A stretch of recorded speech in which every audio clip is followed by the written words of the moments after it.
गांव वालों ने रवि को रात में जंगल के रास्ते पर न जाने की चेतावनी दी थी, लेकिन उसे जल्दी थी। चांद की रोशनी टेढ़ी मेढ़ी शाखाओं के बीच से मुश्किल से छनकर आ रही थी, जमीन पर डरावने साए बनाते हुए। जैसे ही वह आगे बढ़ा, पेड़ों के बीच से धीमी सिसकियों की आवाज गूंजने लगी।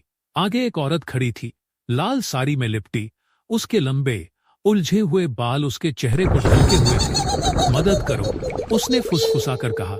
उसकी आवाज सुनकर रवि की रीढ़ में सिहरन दौड़ गई। वह झिझका, लेकिन उसके अंदर का डर उसे भागने के लिए कह रहा था। तभी उस औरत ने अपना चेहरा उठाया। उसकी आंखें जलते अंगारों की तरह चमक रही थीं और उसके पैर पीछे की ओर मुड़े हुए जमीन पर रगड़ खाते हुए उसकी ओर बढ़ रहे थे। चुड़ैल। रवि की चीख गले में ही अटक गई जब उसने उस पर झपट्टा मारा। उसकी हड्डियों जैसी पतली उंगलियां रवि के हाथ में गड़ गईं। नुकीले नाखून चमड़ी चीरते चले गए। हवा बर्फ जैसी ठंडी हो गई और सड़े गले किसी तरह जोर से धक्का देकर वह छुड़ाकर भागा। दिल तेजी से धड़क रहा था। पीछे से चुड़ैल की खौफनाक हंसी गूंज रही थी, तीखी और डरावनी। उसने मुड़कर देखने की हिम्मत नहीं की। गांव पहुंचते ही वह जमीन पर गिर पड़ा, हांफता हुआ।